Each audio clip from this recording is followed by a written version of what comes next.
NI द्वास news के सभी दर्शकों को यह बता दें कि हमारे भारत सरकार के केंद्रीय राज्य अल्पसंख्यक राज्य मंत्री श्री जॉन बारला के निवास पर हम आए हुए हैं। इनके घर के सामने अभी तृणमूल चाय बागान श्रमिक संगठन का एक धरना प्रदर्शन भी चल रहा है। इनके घर के सामने पश्चिम बंगाल के श्रम मंत्री मलय घटक और INTTUC के ऋतुव्रत बनर्जी आए हुए थे। काफ़ी सारे सवाल पूछे। मंत्री जी, अभी आपके घर के सामने आपके आने से थोड़ा देर पहले यहाँ पर ज़बरदस्त प्रदर्शन चल रहा था और ऋतुव्रत मुखर्जी ने कहा कि यहाँ एक व्यक्ति है जिनकी मृत्यु हो गई, लेकिन एम्बुलेंस आपके दरवाजे पे खड़ा है, एम्बुलेंस नहीं दिया गया, पेशेंट को ठेले पर ले जाया गया। तो इसके लिए आप क्या कहना चाहेंगे? ये देखिए, पहले तो आज ठेला में मजबूर होके ले जाना पड़ रहा है। कारण क्या? पहले तो ये दायित्व था राज्य सरकार का व्यवस्था करने का। आज जॉन बारला के ऊपर भरोसा। आज जॉन बारला हाल ही में 2-3 दिन पहले ही सप्ताह दिन पहले ही हमने एम्बुलेंस लाया है। पेपर नहीं है, ड्राइवर नहीं है। और मैं दिल्ली में था, ये मुझे सुनने को मिला, अचानक उनका देहांत हो गया। वो टीबी पेशेंट था पहले तो। अगर टीबी पेशेंट आज का दिन में बच जाता है, ये हेल्थ डिपार्टमेंट क्या कर रहा है? टीबी पेशेंट कैसे मरा? मैं उनको पूछना चाहता हूँ कि आपका हेल्थ डिपार्टमेंट किस तरह है? आज तक टीबी पेशेंट मरता नहीं है, कैसे मर गया?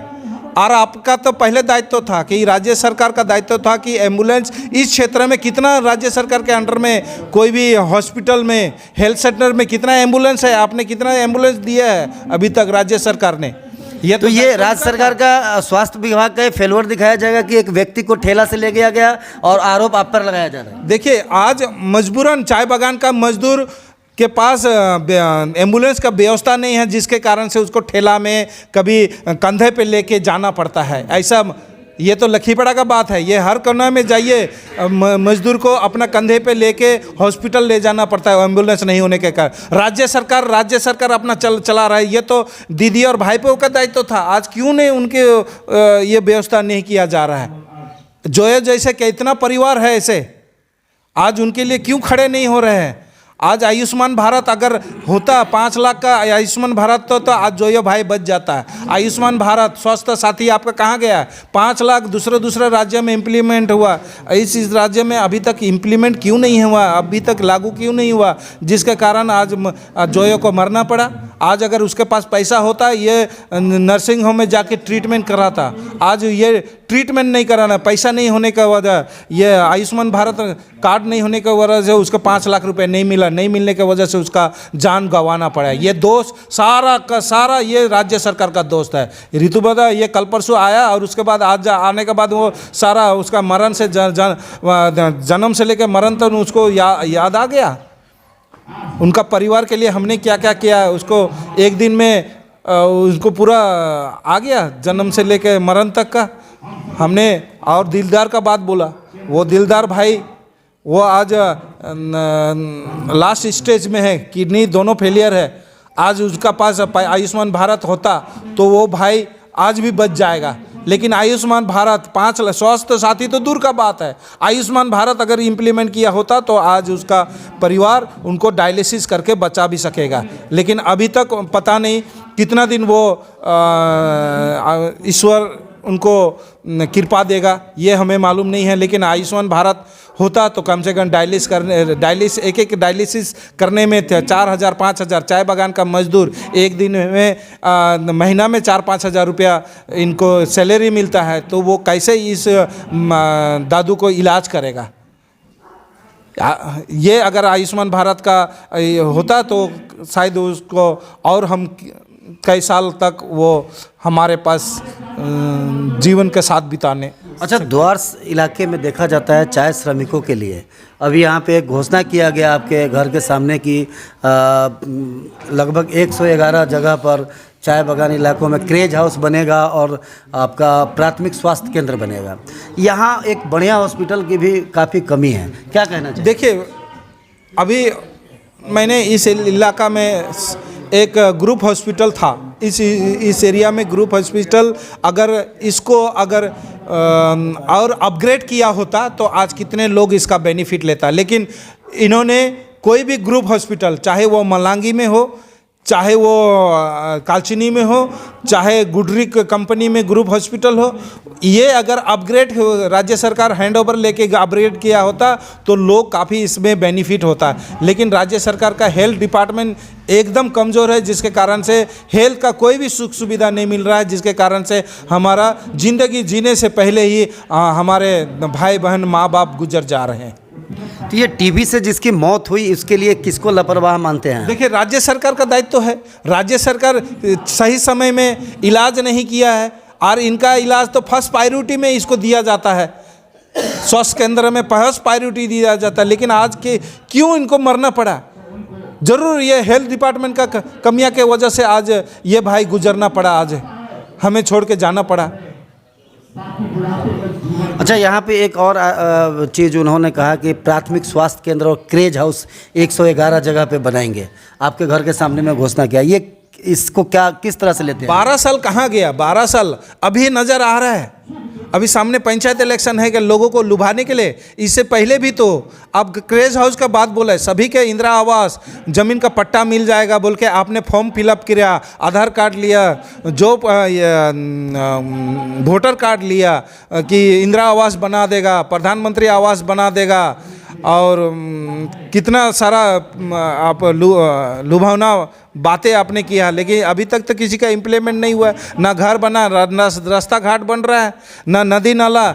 आप बताइए, यहीं पर नदी नाला जहाँ पर बांध बनना है, हर साल पानी में डूबा रहना पड़ता है बरसात के समय में। अभी तक आपने केवल आश्वासन देते हैं, लेकिन ये पूरा नहीं करते। ये तो काम राज्य सरकार का था। और ये जो क्रेज हाउस का बात बोल रहा है, आप हकीकत में इम्प्लीमेंट कीजिए ना। शुरुआत तो आप किए नहीं है। आज से 6 महीना आप बोल चुके हैं, अभी तक एक ईंटा भी नहीं गड़ पाया। 6 महीना हो गया, आपने एक ईंटा भी नहीं लगा पाया, और बोलता है कि अभी इलेक्शन आ गया। अभी मीठी मीठी बात, हर समय जब भी इलेक्शन आती है तो उस समय मीठी मीठी बात, हर घर से जॉब कार्ड, ये आधार कार्ड लेगा, वोटर कार्ड लेगा, फॉर्म फिलअप करेगा, ज़मीन का फॉर्म फिलअप करेगा। अरे भाई, ज़मीन का पट्टा कहाँ मिला?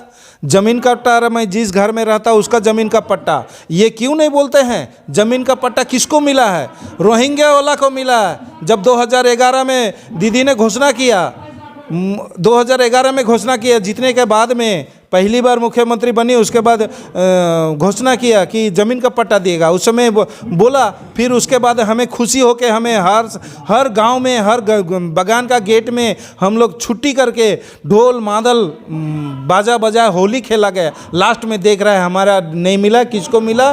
रोहिंग्या और बांग्लादेशियों का ज़मीन का पट्टा, जहाँ से हम लोग गोरखा, आदिवासी, बिहारी, हम लोग हैं, मुस्लिम हैं, इन 150 साल से रह रहे हैं, लेकिन अभी तक 1 इंच ज़मीन नहीं है। कंपनी का क्वार्टर में रह रहे हैं। आज मैं यहाँ पर घर बनाने का मतलब क्या है? मैं गांव से प्यार करता हूँ। मेरा क्या ज़मीन नहीं है? मैं दूसरा जगह घर भी बना सकता है, लेकिन मुझे गांव से प्यार है। यहाँ का जनता ने मुझे आशीर्वाद दिया, मैं जनता को छोड़ के नहीं जाने वाला हूँ, इसीलिए मैं यहाँ पर घर बनाया। मुझे देखकर अभी ये 150 साल से हम रहे हैं, जहाँ 3 साल 4 साल रहने के बाद में वो ज़मीन अपना हो जाता है। लेकिन आज हम लोग 150 साल से, हमारा 4 पीढ़ी बीत गया, लेकिन अभी तक हमें ज़मीन का पट्टा नहीं मिला। मैं इसीलिए बनाया कि मुझे देखकर सभी गांव का जितना चाय बागान का मजदूर है, चाहे परमानेंट हो, चाहे टेम्पररी हो, चाहे वो टीएमसी वाला को हो, चाहे कांग्रेस का हो, चाहे सीपीएम का हो, चाहे आरएसपी का हो, चाहे बीजेपी का हो, किसी भी, सब एक मजदूर है। हम एक पहला हम मजदूर है। हम मजदूर का चाहे जो भी पार्टी करता है, सबको ज़मीन का पट्टा, ये जो घर बिट्टा बोलते हैं, ये ज़मीन जहाँ रह रहे हैं, अभी क्वार्टर बना है, उस ज़मीन का पट्टा चाहिए। आप रिज्यूम लैंड करके, कब आप रिज्यूम कीजिएगा लैंड को, उसके बाद आप ज़मीन का पट्टा दोगे। किसका ज़मीन का पट्टा दिया? उसमें कोई आधार है? कोई स्टैंप है? कुछ नहीं है आपके पास। ये कोई आधार नहीं है। ये आप लोगों को विभ्रांत कर रहे हैं। लोगों को विभ्रांत है। आदिवासी समाज का इतने साल से रह रहा है, ज़मीन का पट्टा मिला? मैं उनसे पूछना चाहता हूँ, किस ज़मीन का पट्टा आप दे रहे हैं? अच्छा, ज़मीन के पट्टा के अलावा एक चीज़ पर काफ़ी फोकस इन लोग कर रहा है कि पीएफ का पैसा और रिटायरमेंट 58 साल के जगह पर 60 साल की। तो ये पीएफ के पैसे में घोटाले का जो बात कर रहा है, ये किस प्रकार से घोटाले का बात? देखिए, जिस प्रकार से चाय बागान का मालिक घोटाला करके बैठा है, पीएफ का पैसा जमा नहीं कर रहा है, ग्रेजुटी पैसा रिटायर होने के बाद में उसको नहीं दे रहा है, तो ये तो राज्य सरकार का काम था।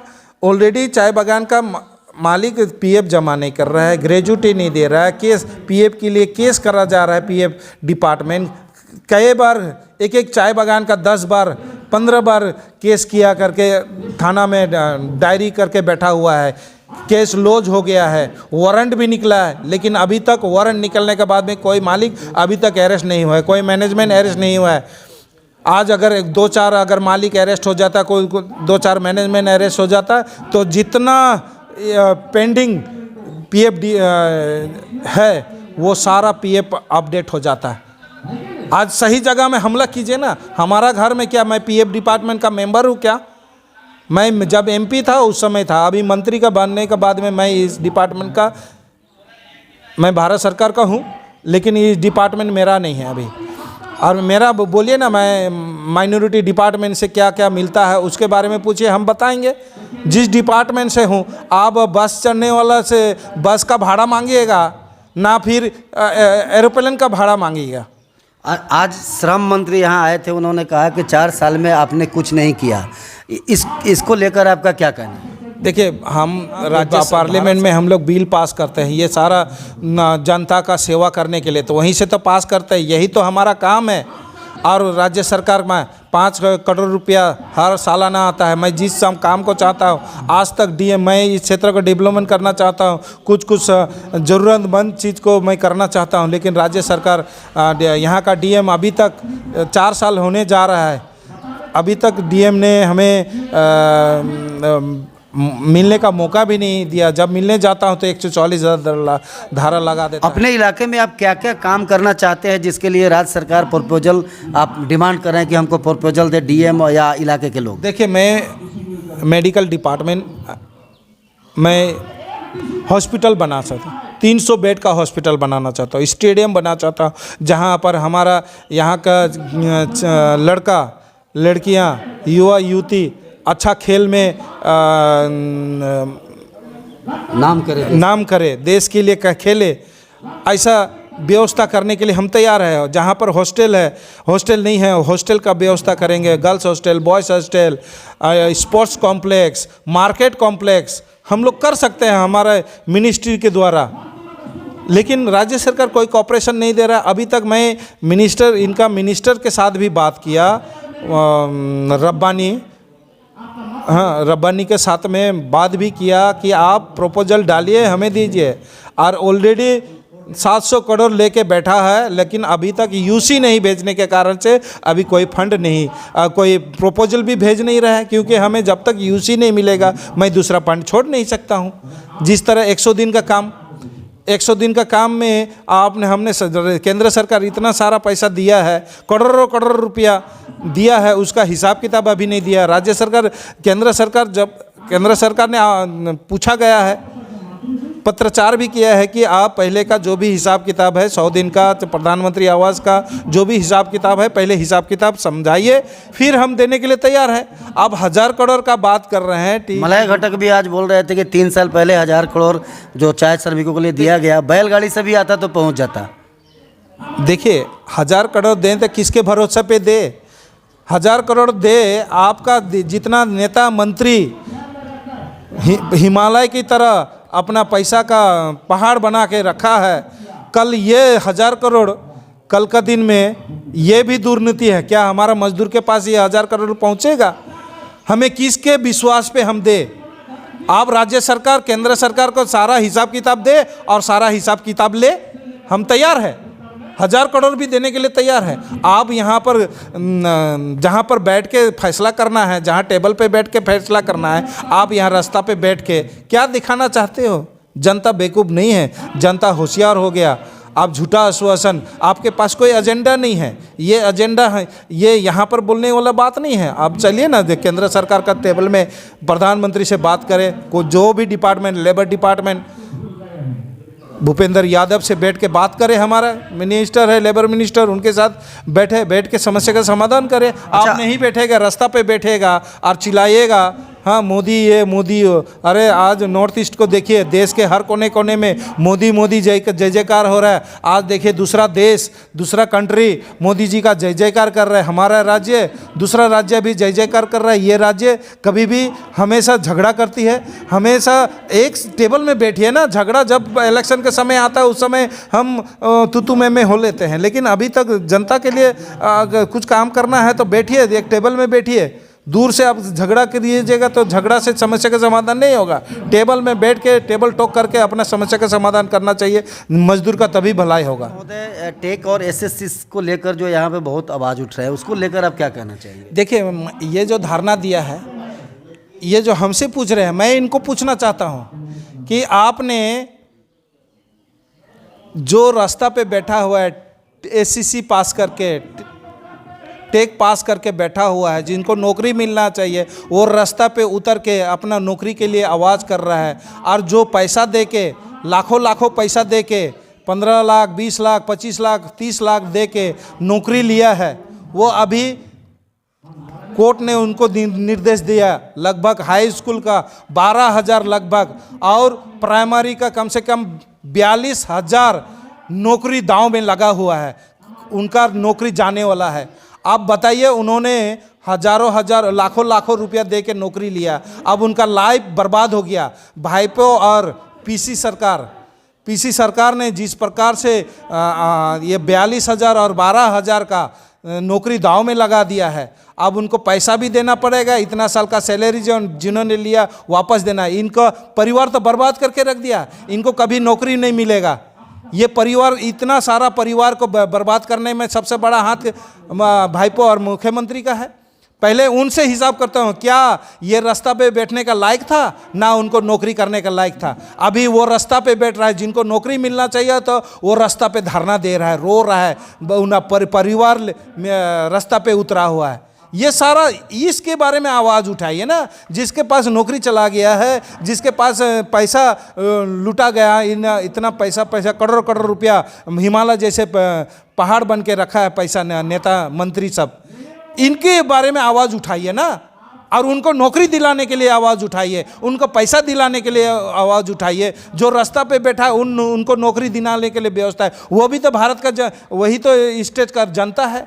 जनता ने तो आपको आशीर्वाद दिया था, वो जनता ने भी आपको आशीर्वाद दिया जिन्होंने रास्ता पे उतर के बैठा है। मैं उनसे सवाल, जो रास्ता पे बैठा है आज के दिन में, धरना में बैठा है मेरे घर के सामने, पहले उनसे मैं पूछना चाहता हूँ, पहले उसका जवाब दे।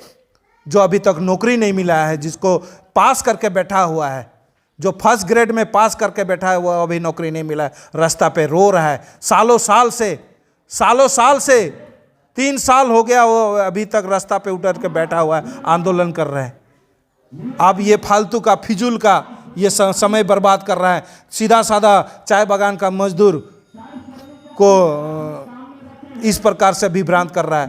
राशन कौन दे रहा है? 2 रुपये किलो राशन कौन दे रहा है? मोदी सरकार। अब ममता सरकार क्या दे रहा है? जल जीवन मिशन, घर घर नल, घर घर जल कौन दे रहा है? प्रधानमंत्री आवास कौन दे रहा है? ये सारा मोदी सारा चीज़ मोदी जी का स्कीम है। ये राज्य सरकार का स्कीम क्या है? सैकड़ों स्कीम है। मुद्रा लोन कौन दे रहा है? केंद्र सरकार। एजुकेशन लोन केंद्र सरकार। राज्य सरकार अभी तक कितना इम्प्लीमेंट किया है? अभी कौन सा योजना इम्प्लीमेंट किया है? अच्छा, यहाँ बिनागुड़ी मोराघाट इलाके में जो भीषण पानी की समस्या से लोग आज भी जूझ रहे हैं।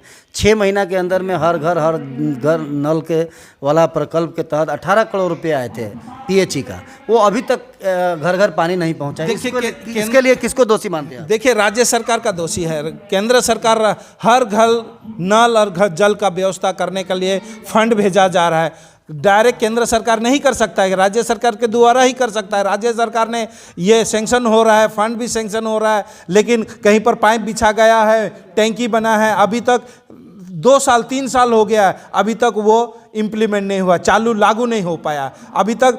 आज ऐसा एरिया है राज्य सरकार में, पश्चिम बंगाल सरकार में, ऐसा रिमोट एरिया में है जहां अभी भी आज़ादी का महसूस नहीं कर रहा है। बूंद बूंद के लिए जनता तरस रहा है, यहाँ का मनुष्य तरस रहा है।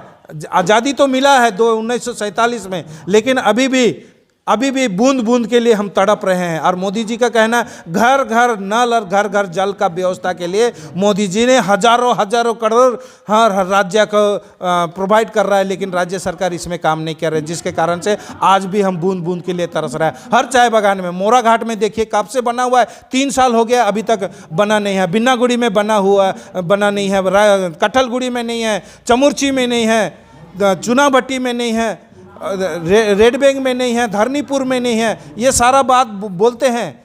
चाय सुंदरी का बात है, वो वहाँ पर एक बकरी भी नहीं रख सकता है, ऐसा व्यवस्था है। और यहाँ पर इनॉग्रेशन किया गया था, फिर वापस जितना मजदूर अपना अपना घर पे चला गया, वो अपना घर छोड़ आया। वहाँ चाय सुंदरी में हमारा इंसान क्या भेड़ बकरी है क्या? उस भेड़ बकरी जैसे घर बना दिया है।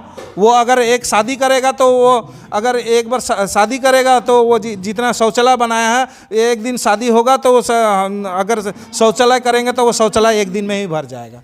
चाय श्रमिक एक्चुअली जहाँ रहते हैं वहाँ गाय भैंस बकरी वगैरह भी पालते हैं, तो उस घर में तो संभव नहीं है, ये कहना चाहते हैं। जितना बड़ा घर है उस घर में ना हम अगर शादी ब्याह, बेटा बेटी को शादी ब्याह करेगा, ना एक मंडप भी नहीं बना सकता है।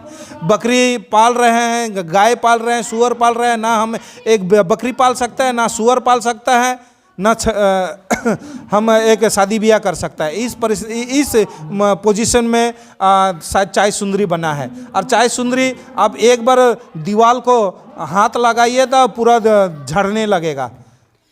कहा गया है कि एक चाय श्रमिक के लिए 5 लाख रुपए का वो घर बनाया गया है। 5 लाख में तो मैं देख रहा है इतना आलीशान बंगला बना दूंगा। 5 लाख में तो आलीशान बंगला बन जाएगा। 5 लाख में 5.5 लाख तो आलीशान बंगला बन जाएगा।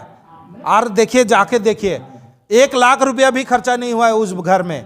1 लाख भी, चाय सुंदरी में 1 लाख भी खर्चा नहीं हुआ है। वो 5.5 लाख बोल रहे हैं। तो यहाँ जो ये इसमें भी आपको क्या किसी करप्शन का बू आ रहा है? देखिए, सारा नेता मंत्री सारा पैक्ट बनी है, पैक्ट मनी।